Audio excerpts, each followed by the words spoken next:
All right, so we're just going to go ahead and get started. So welcome everybody. So this is the third event in our webinar series on stability policing, and if you haven't attended the previous webinars, my name is Kyle King. I'm the Managing Director of Capacity Building International. Let me just turn on the video real quick so you can actually see me. There we go. All right, and so welcome again. So we're doing this webinar series for a couple of reasons. One is that we wanted to be able to start getting information out to you and basically our field experience and get that over to you wherever you are. And we wanted to start sharing this type of experience from a practitioner level, from an operational level. And this is where thematically we started looking at these different issues. And the first one is stability policing, but it goes far beyond that. It goes into community engagement, community policing, building community resilience. And after a number of discussions that I had with some contacts of mine in NATO and everywhere else, we decided to focus on what we call the operational level. So you can find just a ton of information out there already on all the different discussions about NATO policy and strategic issues and how to deal with Russia and everything else. You can find that everywhere. And there's a lot of good information there. But what we found that was missing was we just simply didn't see a lot of information with regards to how you do these things. How do you go to another country and how do you build capabilities and how do you actually go from policy to actually implementation? And so that's why we wanted to actually start focusing on these things. And so we're coming down from that big political discussion, strategic discussion, taking a step down and looking at the programming level, the project management level, and the engagement level with each nation. And so at that type of level where you can get actually your most experience and you have to tangibly create the effects from these larger policies. So we decided to do this webinar series focusing on stability policing to community resilience. And the focus here has been for us to kind of give an overview and then also to do that in cooperation with the NATO Center of Excellence on stability policing. So the first episode that we had was basically on the changing nature of warfare. And we had Dr. Pascal Carlucci come in and he was talking to us about the changing nature of warfare over the years and how it's changed from Bosnia and Kosovo to Afghanistan, to Iraq and everything else. So if you joined us for that, you were part of that series. But there were really three kind of takeaways that I'm providing today, which captures and identifies some of the key issues that came away from that webinar series itself. And that's basically, it's fourth generational warfare that we're dealing with now. And fourth generational warfare is simply meaning for us that it's basically multi-domain, multi-dimensional aspects of warfare that we're having to deal with now. And what that really translates to is that and I've got the actual text here, let me just pull that up. But basically fourth generational warfare uses all available networks, political, economic, social, military, to convince the enemy's decision makers that their strategic goals are not achievable. And then we talked a little bit about the stability operations. So we've got a different generation of warfare. And then we still have traditional stability operations where our goal is to actually restore services to civil society. And so that we can start to recreate a safe and secure environment. And so we want to maintain and reestablish that safe environment so that we can continue on with society and development and recover from conflict. But in that aspect of doing that, we start to get into multidimensional peacekeeping. And this is really where these topics on stability policing and others start to come into play. And why it was important today to have this conversation with DoJ, because multidimensional peacekeeping is a mix of that military and civilian capabilities and civilian components working together to build sustainable peace and to reduce the conflict. And what we're seeing more and more these days, as we're talking about this thematically, is we're seeing that mix of military and civilian capabilities coming together, and it's really getting into the fringes between what's civilian and what's military. And the important point that was coming out with Dr. Carlucci, just to highlight this piece really quick, was the fact that in Bosnia, with the UN mission in Bosnia, there was a gap in capabilities between the UN and NATO on policing itself. And fortunately for NATO, the Italian Carabinieri existed, and they could fill that gap. And then out of that, that's where we started to see more policing issues coming in, because it started to get on the fringes between military capability and civilian capability. And that was a gap that is currently being filled by existing national capabilities with Italy, Romania, the French Gendarmerie, and others. So that's just a really interesting aspect, that it wasn't inherently designed that way. It's something to keep in mind when you work internationally. It wasn't designed this way. This is something that we fell into, and a nation had a capability, and fortunately it fit. So that's something that just really was coming out of Dr. Carlucci's presentation. And then we went into, and that slide isn't showing very well for some reason, but we went into the discussion at the NATO COE, and hopefully you had a chance to look at that.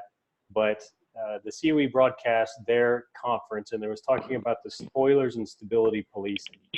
And with the spoilers and stability policing,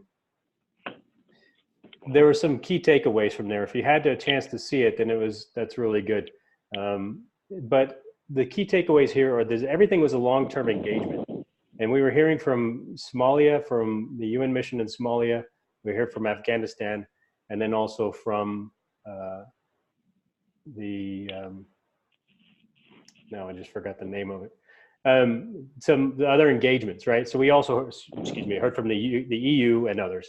And so that's where, if you guys want to raise your hand, or if you have a question or anything else like that, you can write the question in the Q&A session, or in the Q&A chat box. You'll find that down in the controls, or you can just put that right into the webinar chat and send that to the panelists, and then I'll be able to address anything for you.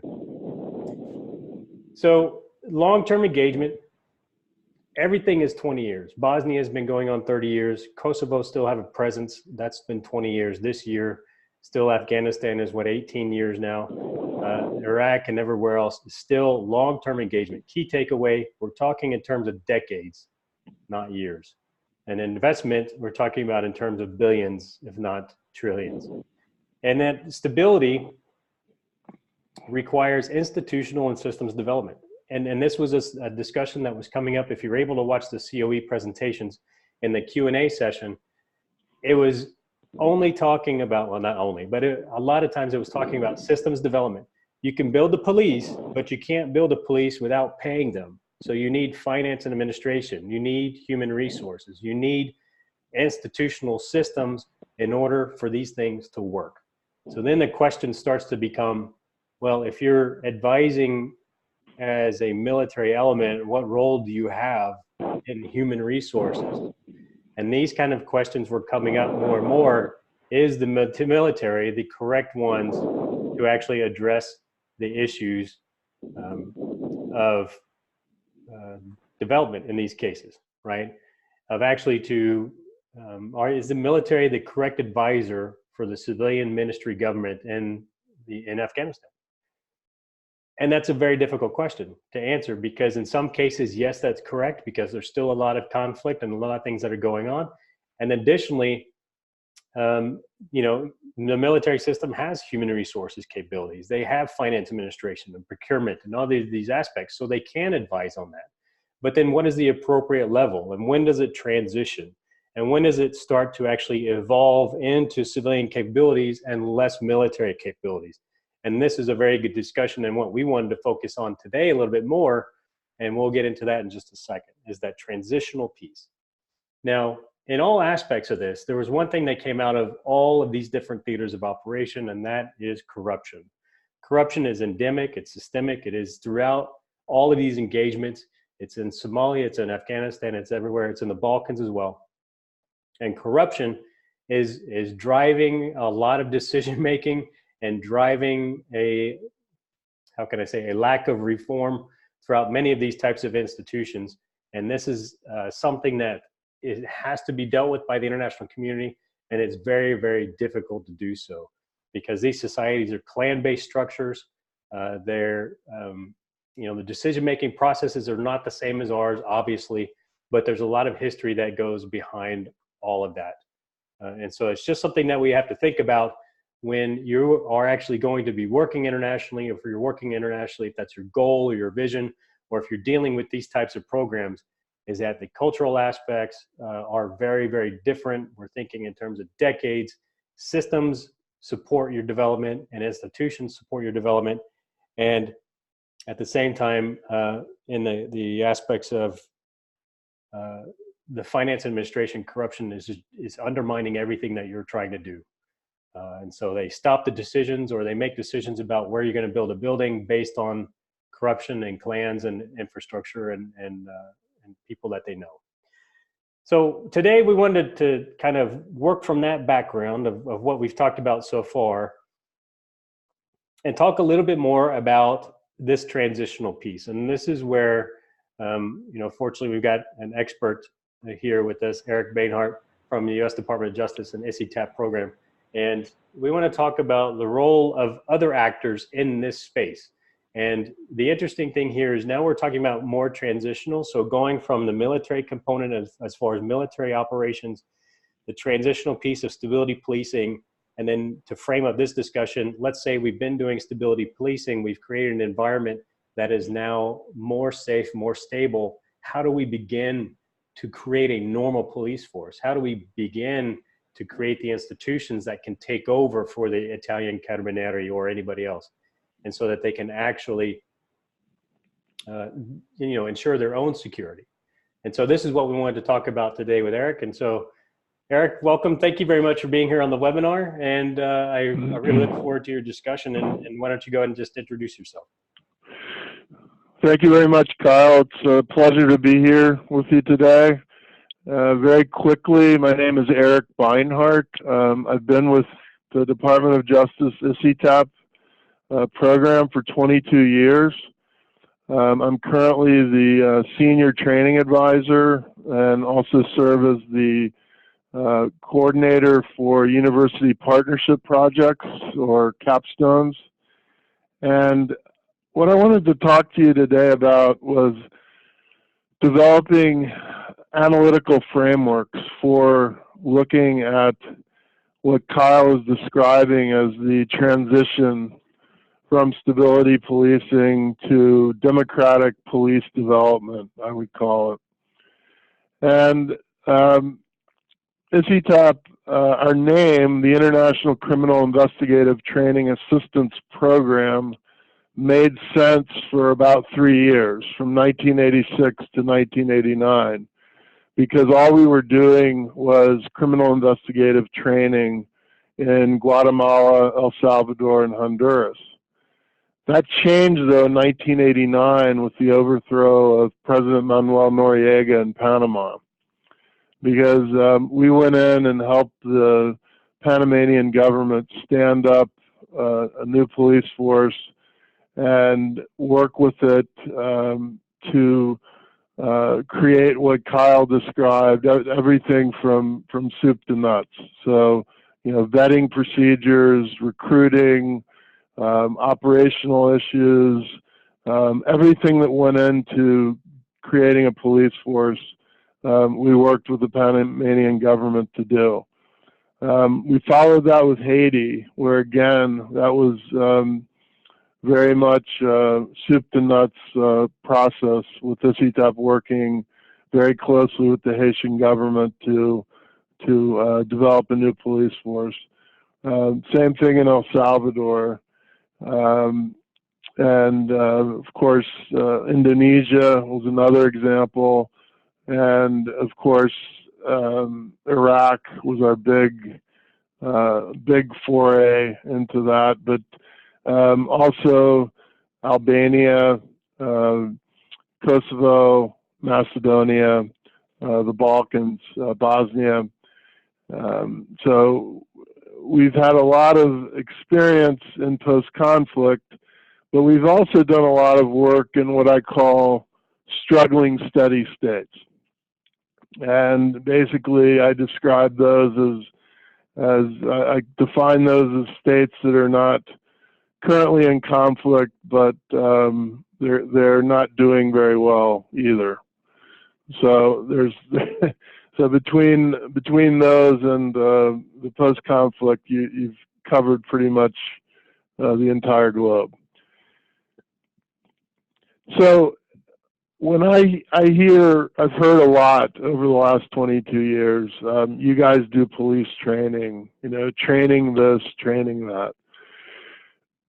Training is an important part of what we do, but it's only one piece of a much larger effort to promote sustainable institutional development. And there's a slide that you can see, which is our attempt to illustrate the difference between the traditional international law enforcement development process and what ICITAP, what we call our SILID approach, our sustainable institutional law enforcement development. So the traditional approach has been used effectively over a number of years in a variety of different countries. There's nothing inherently wrong with it. What I would say is that it does not have the analytical firepower, though, that it should. When you're looking at either a post-conflict situation or a struggling steady state. The traditional international law enforcement development process is very reactive. All right, so you're looking at a 1 to 2 week assessment. You're going in, and based on that assessment, you're developing a program proposal. You're submitting that. In our case, we would submit that to the State Department, to, up till now, really, the International Narcotics and Law Enforcement Affairs Bureau, or INL, or the Counterterrorism Bureau, the CT Bureau. But we've recently been broadening our funding sources. But so that's the way it would be done. And then based on that proposal and budget that accompanies that proposal, we would get funding to do a program. And typically those interagency agreements are 1 to 2 years, and then we start the process over again. We decide what we, what needs to be done after that, and as Kyle said, some of our programs have been going on for many years, and the training and mentoring and technical assistance are all key elements of the program implementation. And typically the outputs are measured, which are, the number of people trained or the number of courses presented in a country during a year, which is not, it's not bad, but it doesn't tell you that much about what you're trying to achieve. Could I jump in real quick, Eric? Sure. Just, a question for you. So we've got your first slide up where it shows the traditional law enforcement development process. Mm-hmm. So when we're talking about this kind of transitional phase, could you clarify for me, when do you actually get involved in that process? So, and it's hard to pinpoint an exact time, I understand, but so when we're kind of having the Carabinieri and others that are securing the environment and filling that role as police, in your experience, when is it that a bilateral actor like the United States or a program like yours with Department of Justice and ICITAP would start to get involved in say transition? Well, it depends whether it's a struggling steady state. It would be one situation, obviously, or if it's a post-conflict, it would be at the invitation of the State Department. So the State Department would say, we want you, ICITAP, and then our sister agency, the Overseas Prosecutorial Development Training Assistance Program, OPDAT. They work with prosecutors and, in some cases, judges. They would invite us into the country to take a look, and come up with a proposal and budget that they would then review and determine whether they wanted to do that. Okay. So it's I mean, going back to, I mean, we were not that heavily involved in Afghanistan. At the very beginning, we were later involved with the anti-narcotics police. In Iraq, we were involved heavily from the very beginning. And, you know, for example, our ICITAP advisor and our opt-out advisor vehemently advised against debathification, which went ahead, and obviously that did not go well. But we were involved at the very beginning, so we were not only were we, excuse me, involved in police development, but also in corrections, and there was a commission on integrity that we worked a lot in as well. So I guess for the purposes of what you're talking about,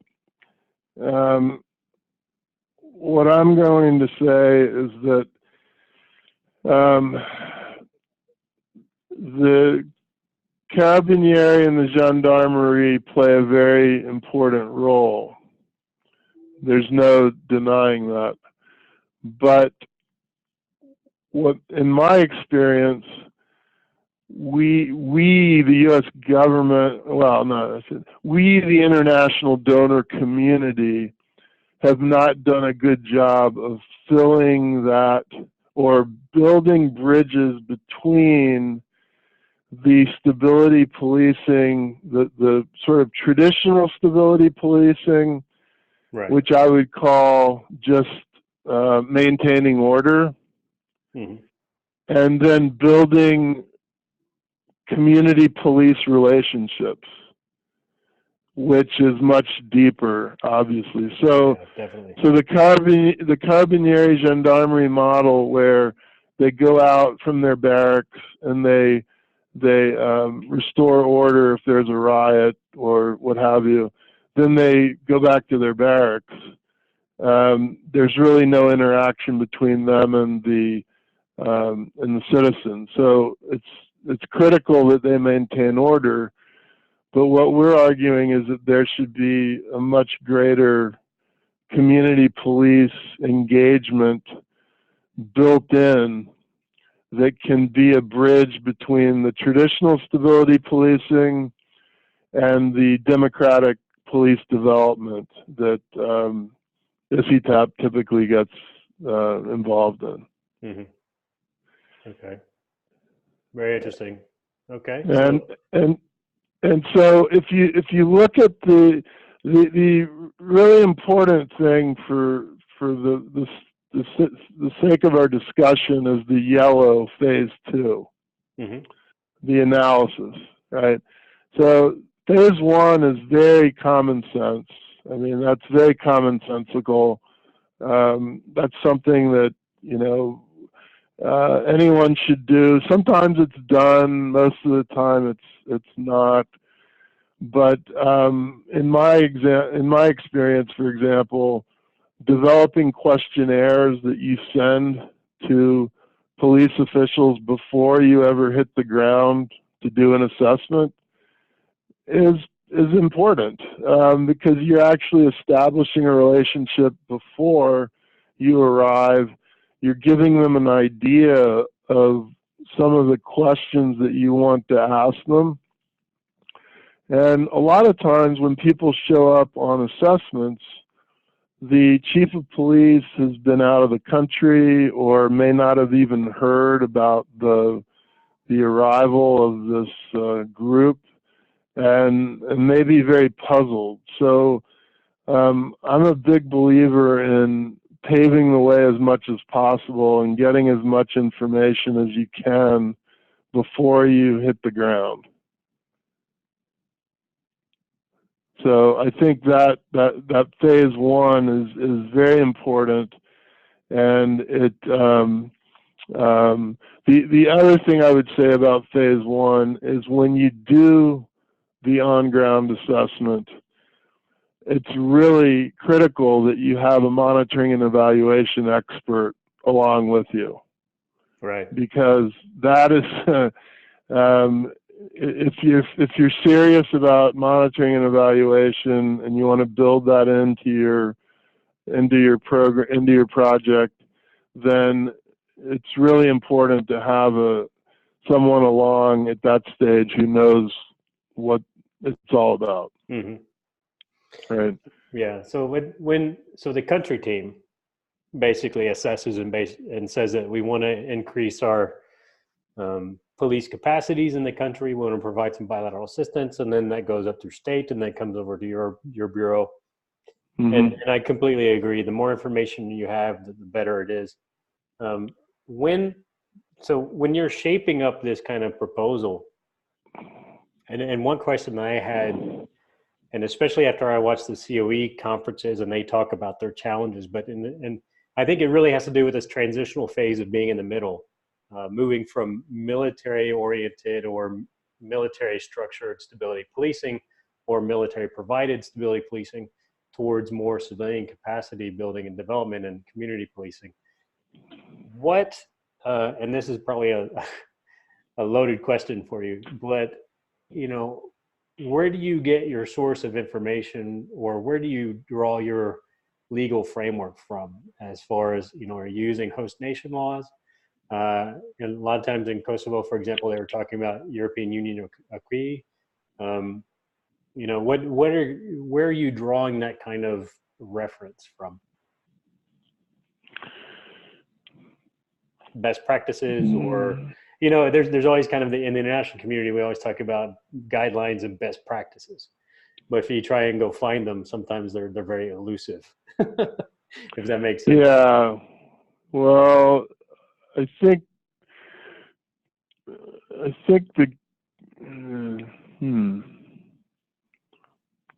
there's a couple of different ways. I would answer that. One would be that I don't think we do a very good job, we being the international community. For example, in Iraq and Afghanistan, we don't do a good job of discerning what the role of informal justice systems are on the ground. And you could extend that to Sudan, to Somalia, to Sierra Leone. It can be extended in many, many different places, and that's the sort of the international donor community's tendency just to say, well, we're going to focus only on the formal justice sector. When I'm not saying that we should be experts on the informal justice sectors, but we need to know better how to build bridges between the formal and informal justice sectors. Mm-hmm. And that's not done well, I don't think. I think Afghanistan is a good example of that, mm-hmm. Right? You look, and this is a statistic that's used both for sub-Saharan Africa and for Afghanistan, and that is that 80% of the people get their justice through informal means. 80%. 80%. Right? So we went into Afghanistan and said, we're going to create a police force of 150,000. Mm-hmm. Based upon what? What was the analysis that was done? Yeah. To arrive at that figure? Okay. It's the same thing as in Nigeria in 2000. Someone an international advisor went to President Obasanjo and said, you need to double the size of your police force. So at the time, there were between 100 and 150,000 police. No one knew how many because there were ghost police on the rolls. You know, people just collecting money from non-existent police. And then so he agreed, and within 3 years there were 350,000 police. More corrupt, more incompetent, you know, more everything than the ones in 2000. 50,000 were real.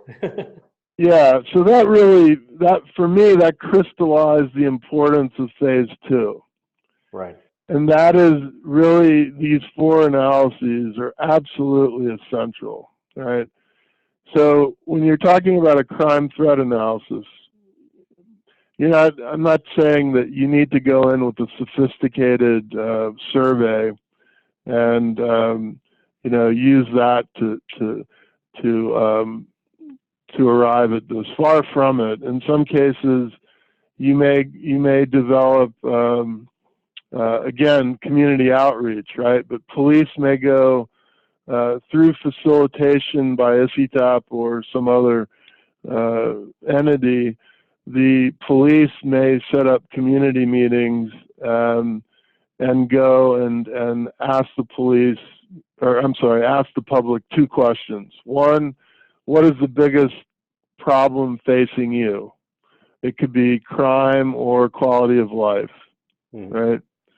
Second question is, what can the police do to help solve that problem? Okay, that's about as simple as it gets, but we had a program manager, Jerry Hewitt in Indonesia, who used that approach in Arizona when he was working for the cops office. And he used that again in Indonesia when he was the program manager there for 12 years. And he used it as the basis for the reorganization of precincts throughout Indonesia. So they needed to understand, right, what the people thought were their problems, what were their problems, what should the police be doing, what kind of training should they be getting to do that, all the elements that are covered in phase 2. And so 2 years ago, it culminated in a reform process that affected 250,000 out of the 400,000 Indonesian police through that basic, simple process. So we're not saying that in the phase 2 analysis that ICITAP's going to go into a country and conduct a crime threat analysis for the entire country, or conduct a job task analysis for the entire police force. But what we're saying is that you should look at it like pilot projects, right? And you should look at these as looking at, in Pakistan, for example, in 2011, we looked at what the constables do in a particular region of Pakistan. So that was a job task training needs analysis that was done. And the other thing, going back to the community police engagement, we strongly believe that in order to do these analyses properly, you need to have strong community input, right? So you need to ask, as I said, you need to find out from the public what they feel are their biggest crime and problem threats.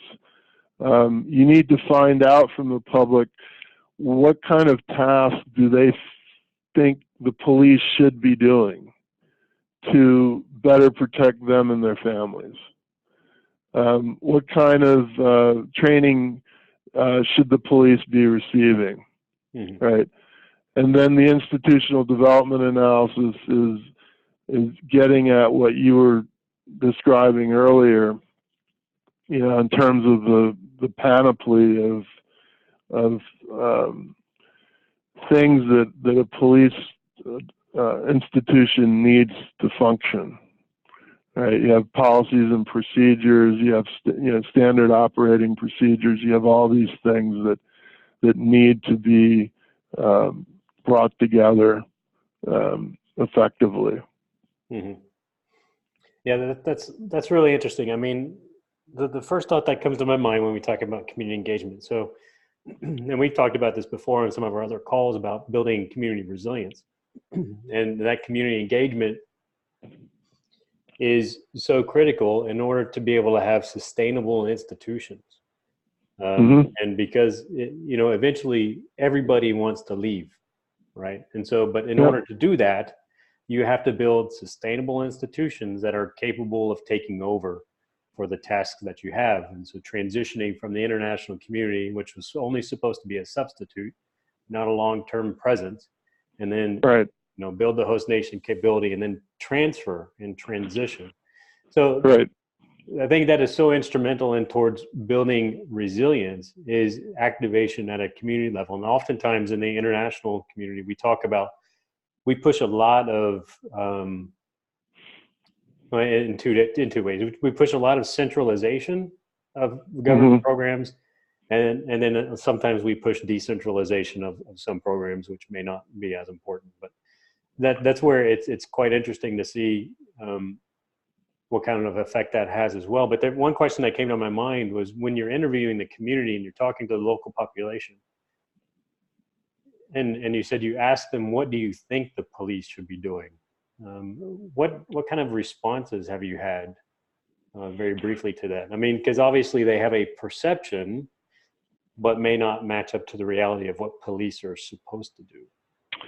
Well, yeah, but see, that's one of the problems that I would argue, that's one of the problems we, the international community, bring into the mix. Because we're thinking, from our point of view, what police should be doing, when we should be thinking more what makes sense in the local context. So, for example, I'm a big advocate. Throughout sub-Saharan Africa, the police may be the only representative of government that the public ever sees. They don't see any other government. I mean, maybe a teacher, but maybe not. So, in certain contexts, it makes sense to not to have police be teachers or health workers, but as auxiliary duties. And if they're in communities, why not teach first aid to the public? Why not teach them about what police should be doing, through basic literacy, basic literacy initiatives. So I think the internet, in my experience, and I know in working with my colleagues here at ICITAP, there are preconceived notions about what you should do with police. And a lot of times that's not necessarily the thing that makes the most sense in a particular area. So, for example, let me just give you a very easy example. Okay. So training, right? We all think of training in the Western context as there's a police academy and you go to that academy for basic training. You do,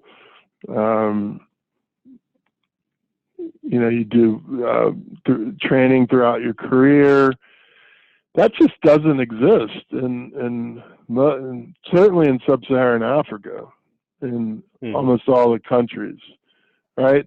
So you face a reality, right? are you going to go in and develop 2,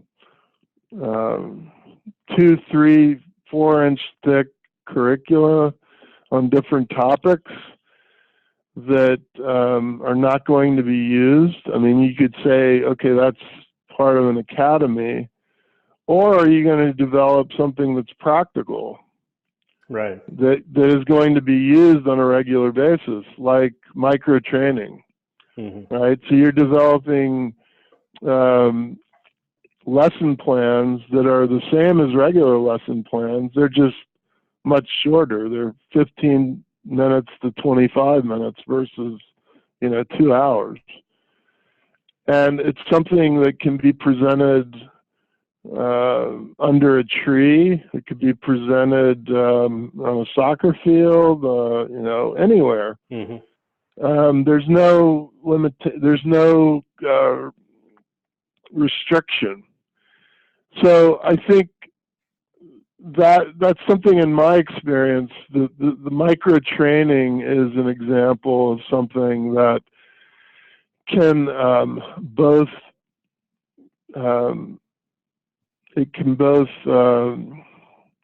help with police skills learning, but it can also promote community police engagement, in the sense that a lot of the topics could be shared with the public, right? So if you're doing a training on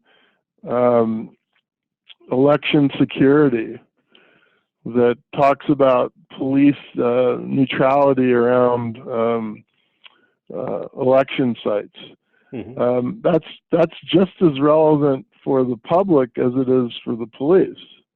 They need to know what the rules are for police, in terms of acting neutral around election sites. Yeah, so that sure. could be presented to police, and then police could present that to community leaders, who could then present it in turn to members of the community. So it's really a multiplier, in the sense that you're getting what I think is underrepresented in almost every context that we work, and that's civic education. And then basic skills, what the police need to know to do their jobs properly.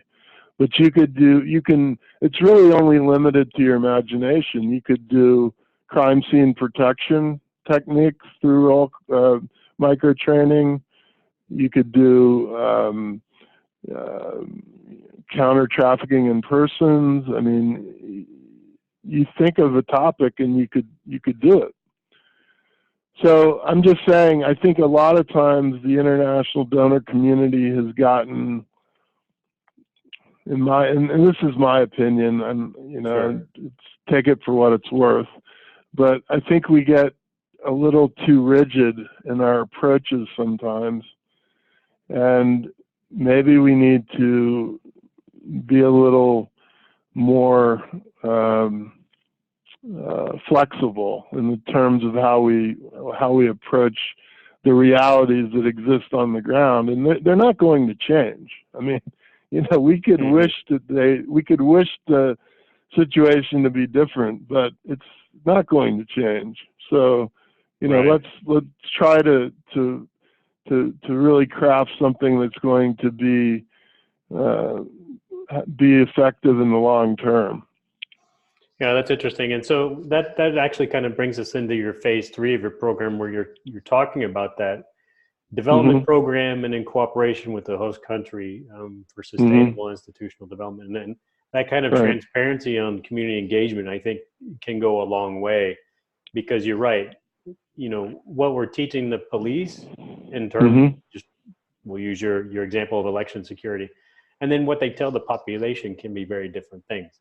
Right. When you introduce that idea of transparency and teaching the community together, it provides a sort of checks and balances, right? For that topic. Right. And that's interesting. But when you come into a monitoring and evaluation plan, now this is a big deal. I did a lot of monitoring and evaluation for work for NATO when we were redeveloping some security forces. Mm-hmm.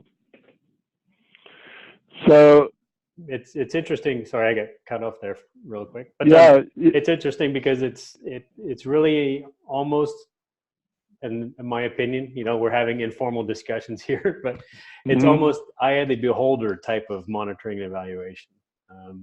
So what is that? I'm sorry. It's all kind of in the eye of the beholder, right? So it's all kind of in what you have quantifiable topics. How many laws have they drafted? How many laws have they passed? How many arrests have they made? So there's some statistics you can generate, and statistics are okay. But then we get into other factors of like, how are they equipped, operate, trained, human resources, and these all other kind of institutional dynamics, which can be very sometimes complicated to measure and assess. Right. So I would argue that, monitoring and evaluation are clearly important, but if you don't start with the premise that good project design is paramount, you're going to be, sadly, the monitoring and evaluation is not going to mean a whit. And I'll give you an example. So for 34 years, ICITAP did not have a standardized uniform project design system. For how long?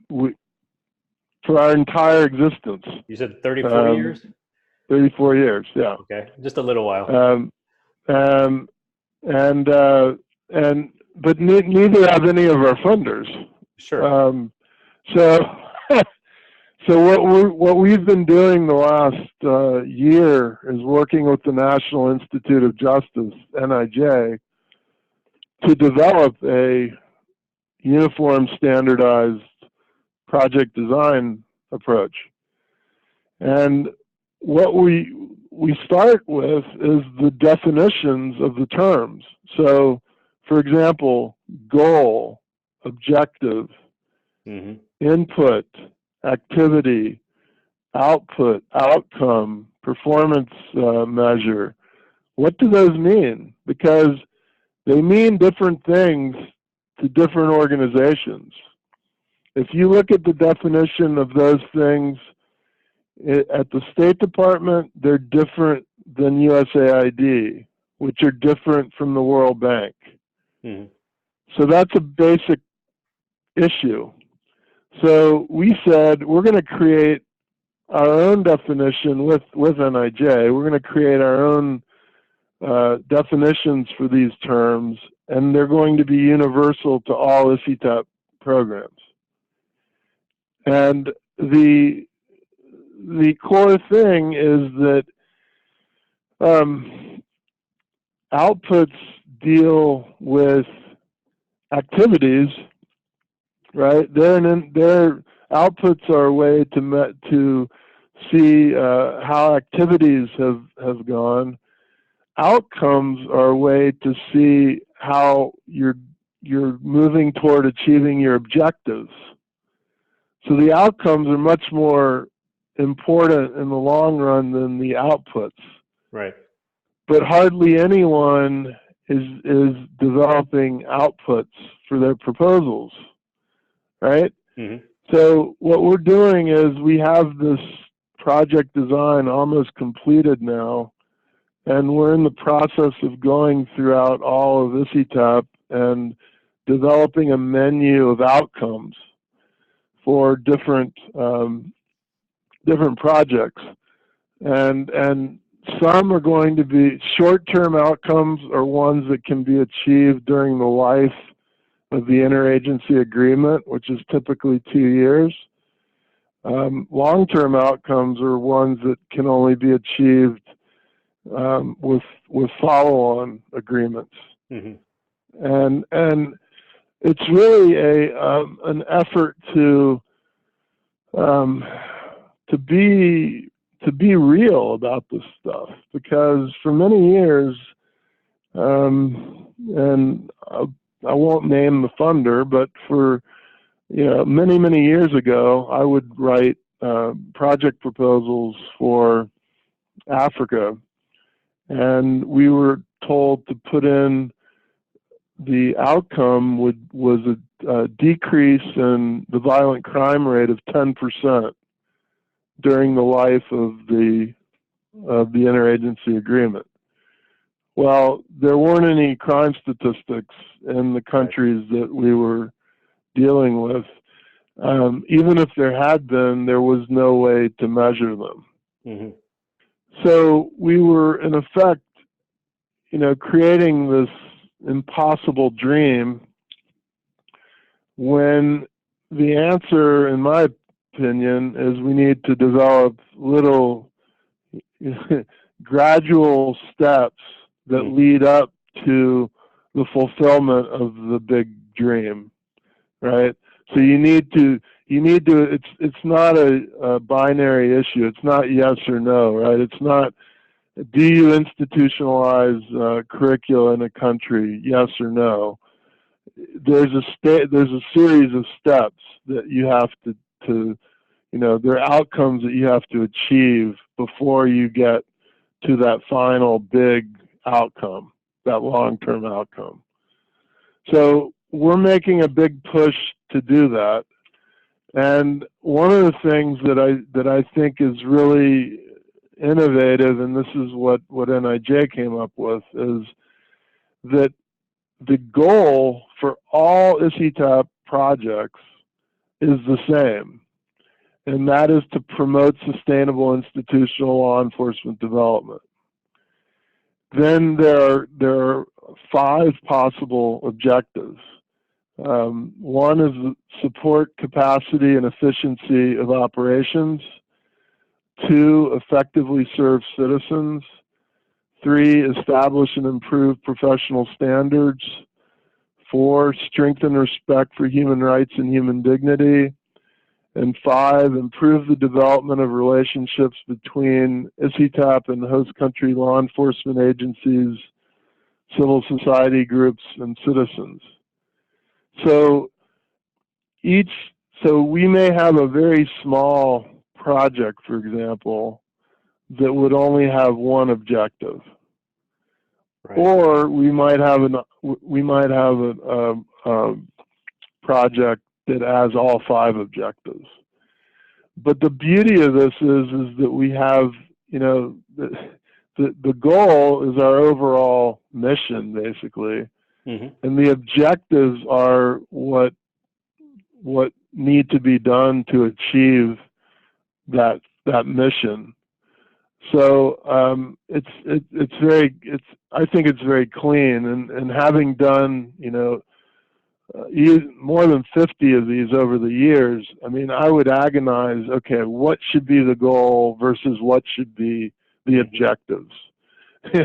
And then, we had some people who would say, well, I'm going to have 6 goals, and each goal is going to have 5 objectives. Right. Well, that gets really complicated. Yeah, definitely. I think, I started with 11 in our assessment framework and ended with 176.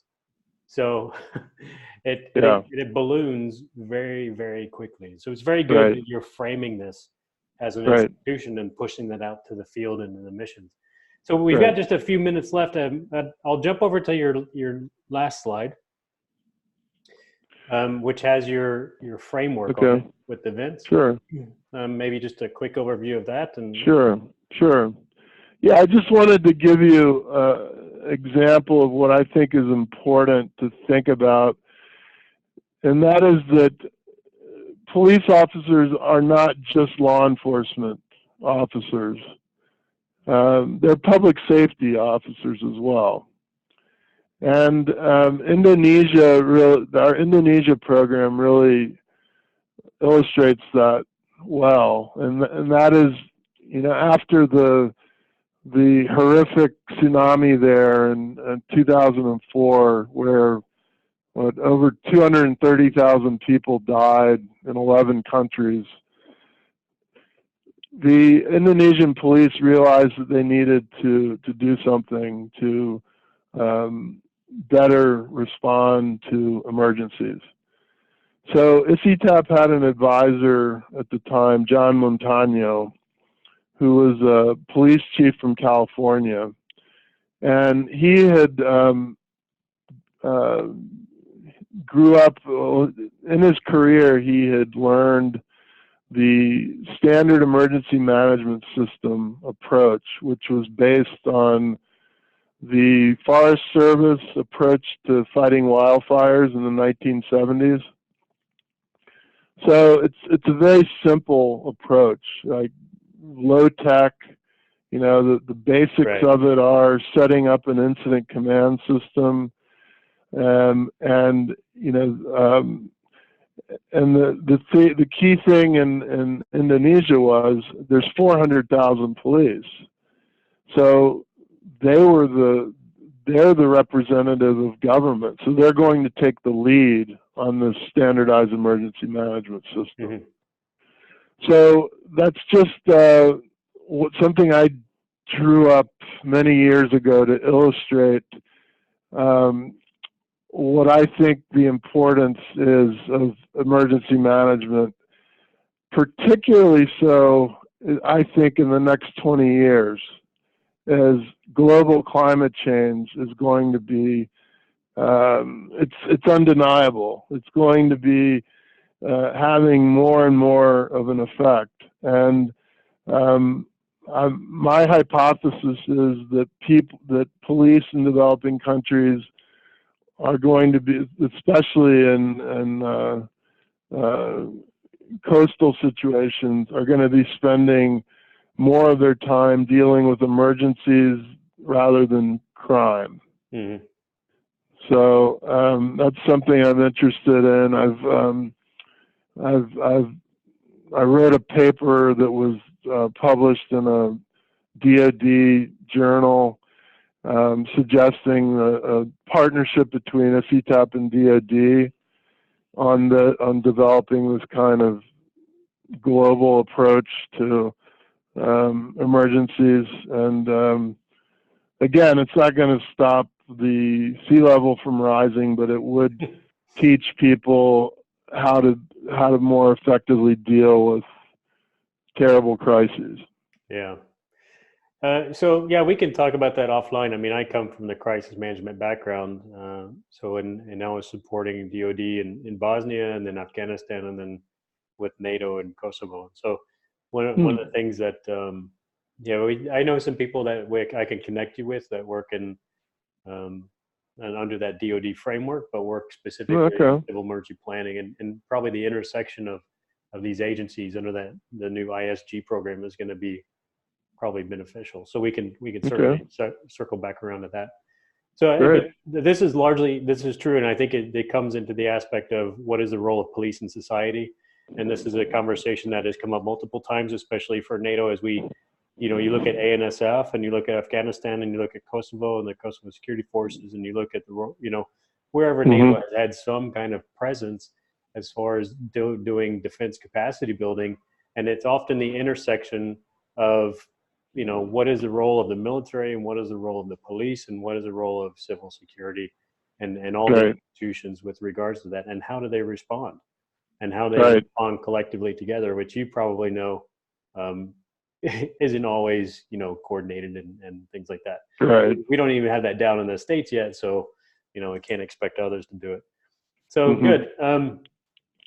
So that if you had anything else to add to that, I basically want to follow up and say, where can people find you, or where can people find ICITAP if they wanted to find more information about the Department of Justice ICITAP program? Where would they go? You can just Google ICITAP. That's probably the easiest thing to do. I can be reached at Eric, ERIC .Beinhart, BEINHART at usdoj.gov. I'm happy to receive any emails, follow up.